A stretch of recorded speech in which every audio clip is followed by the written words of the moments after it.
Welcome back to another episode of the DFS Express presented by Loudmouth MMA and MMAtoday.com. I am your host, the Daily Fantasy Sniper, here to talk UFC Fight Night 126 from Austin, Texas. The main event is Donald Cowboy Cerrone versus Yancy Medeiros. We're here to talk DraftKings, going to go fight by fight, giving you picks based on salary to help you with your DraftKings lineups. And then at the end, I'm going to build a sample tournament lineup, and that'll go into the $8 contest this week. So if you enter it along, best case it will be a tie, but there are plenty of ties in that tournament. Before we get started, please give me a follow on Twitter at the DFS Sniper.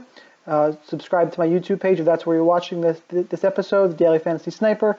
And if you're listening on the Loudmouth MMA podcast platform, iTunes, SoundCloud, Stitcher, please subscribe. 5-star rating. If you're watching this video, please jump over, subscribe to the podcast, full breakdowns there. And then another quick shout out to RotoGrinders. Got my swag from Brett Apley wearing the shirt today. Good premium content over there. For more insight into DraftKings, I recommend, and pretty much both breakdowns, DraftKings, whatever you're doing, should get more than one opinion. I'm here to give you mine, and we'll see how it goes. So jumping into the fights, Donald Cerrone is 8,400. Yancy Medeiros is 7,800. Couple things to look at here. Yancy Medeiros being the underdog is interesting in this card because there are not a lot of good underdog plays. There's actually only two that I'm going to lean towards as my preferred DraftKings play, and Yancy Medeiros is one of them. So lineup construction will be really interesting this week. But I like Medeiros because Cerrone has shown he can be finished lately.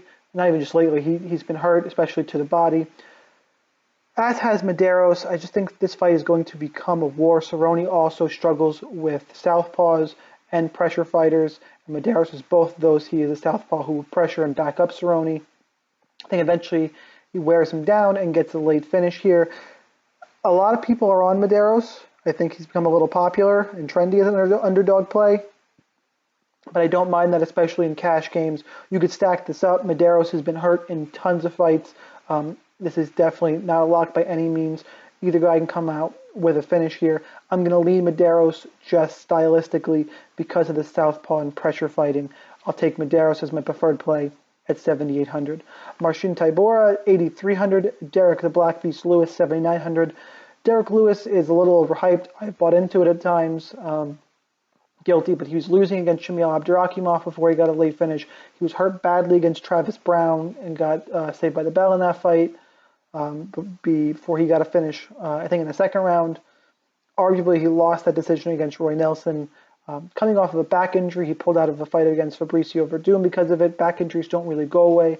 Tybura, on the other hand, looked good against Verdum.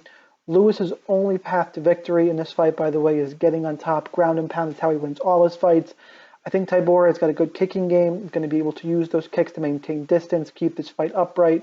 I think even a body kick could put down Lewis, just because we've seen him be hurt by it before in the Brown fight. I just don't think Lewis can close the distance. I think Tybura pieces him up on the feet and either gets a fairly convincing decision or a late stoppage. I'm going to lean late stoppage. Tybura is my preferred play at 8,300.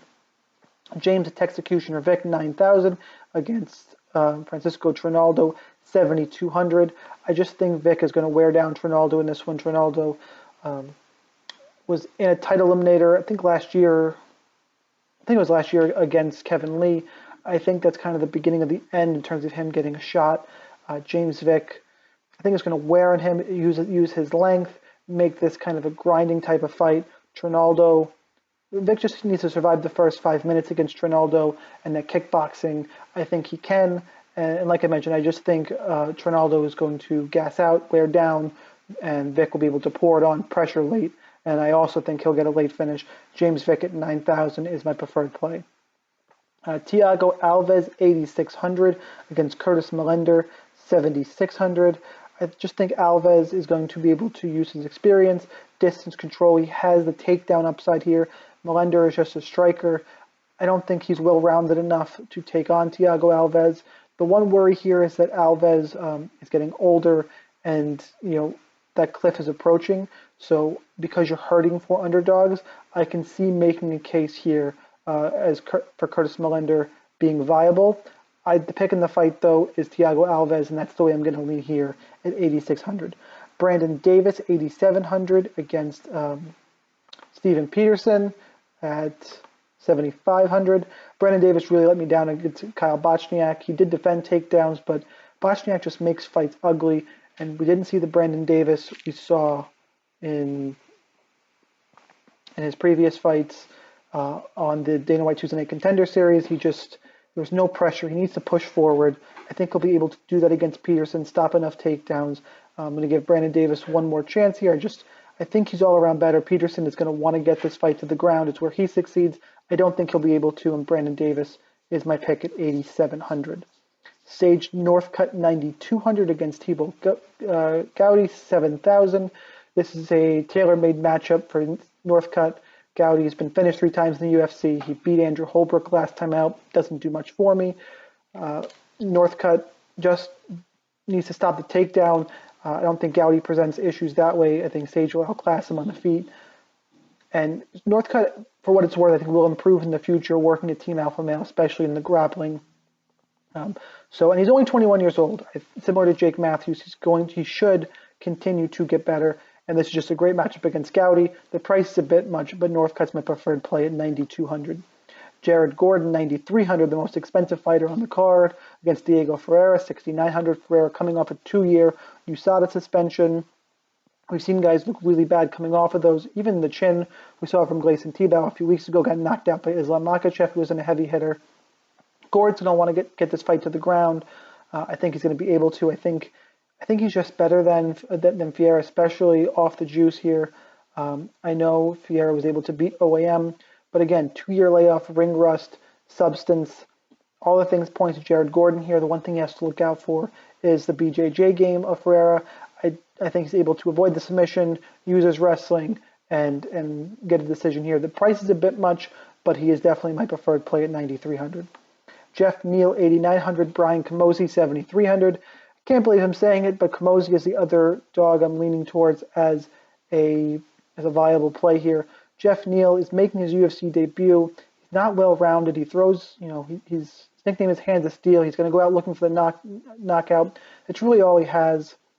I know Camozzi's been finished twice in the UFC, but that was Randy Brown and Chad Laprise kind of pouring it on over 2 or 3 rounds. It's not what Neal's going to do here. I think Camozzi is definitely longer. I think he's going to use the distance, use his kickboxing. He can clinch up, knees. I think he has more skills here and the experience. In the 7,300, I think it's a mispriced. The line is off because people see the last name Camozzi between Brian and Chris has not had good UFC runs here. So I'm going to take advantage of the price savings. 7,300 Brian Camozzi is my preferred play. Joby Sanchez, 8,200. Roberto Sanchez, 8,000. Been back and forth in this fight. Started off with Roberto Sanchez because I thought he'd be able to get takedowns and kind of maintain position. I rewatched Joby Sanchez's Tuesday Night Contender Series fights. Had a nice reversal in there. Roberto Sanchez also, I don't think he's got much if he can't, stay on top here and kind of get a boring decision. So I don't think he's going to score well either way. Whereas Joby Sanchez finished his last, got a finish in his last fight. It's got the UFC experience, was on the roster once before. I just think all around, I'm coming around to the fact that I just think Joby is the all-around better fighter. He's more well-rounded and has more upside for sure at 8,200, so he's the preferred play. Lucy Pudilova, 8,500. Sarah Morris, 7,700. Not a fight I want to target. It's women's flyweight fight. Pudilova should keep us on the feet. Piece up Morris over 3 rounds because Morris's striking is not good. Morris's only path to victory is submission. She's a BJJ black belt, but Ashley Evans Smith played right into it, and Morris armbarred her. Pudilova, as long as if you're comfortable with her fight IQ, she's a safe cash game play. I don't see her scoring a ton of points. I probably wouldn't play her in tournaments.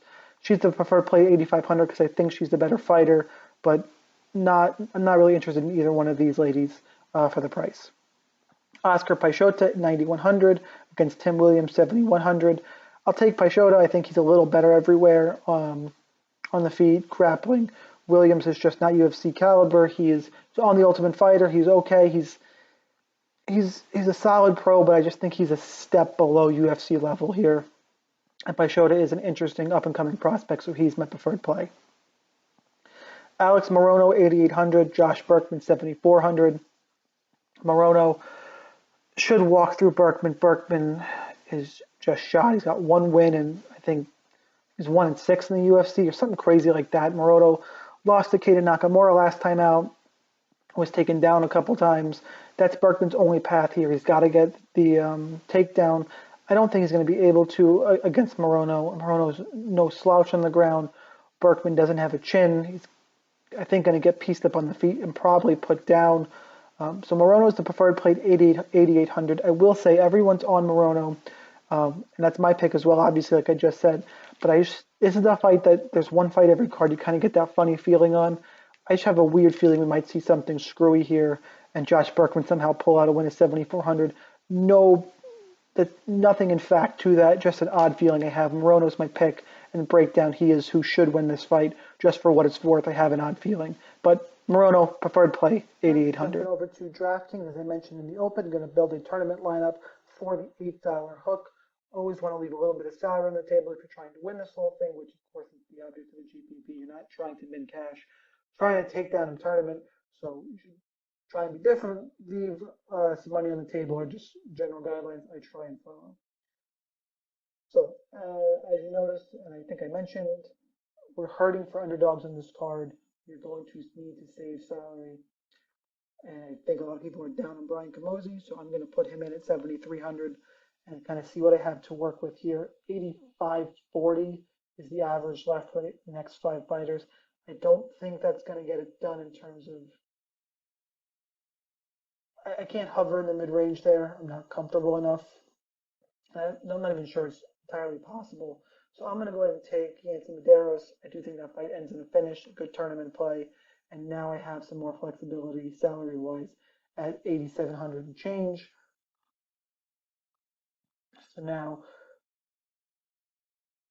Marcin Tybura, I'm going to go to heavyweight clash.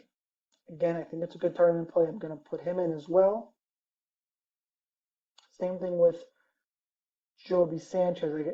I said I want to leave some salary on the table, so I'm not going to jump up, even though I'm starting to have some openings here. I'm going to take Joby Sanchez at 8,200. And now I can pick my 2 favorites. You have 9,200 left for Jared Gordon, Sage Northcutt, Peixoto, Vic, Morono. You can pretty much pick any of those 2, except you can't combine Gordon and Northcutt. So for this video, I'm going to try and leave about, say, 100 or 200 on the table. I'll take James Vick. And we're going to put in Oscar Peixoto because, again, the fight's early. I think a lot of people are going to be on Jared Gordon and Sage Northcutt. And I want to differentiate myself here. So that's the lineup. It came together pretty easily this week because I knew I needed some underdogs, and I only like 2. So Camozzi, Medeiros went in. I'll have a bunch of them in my other tournament lineups. But this one that we built this week is Camozzi, Medeiros, Tybura, Joby Sanchez, James Vick, Oscar Peixoto.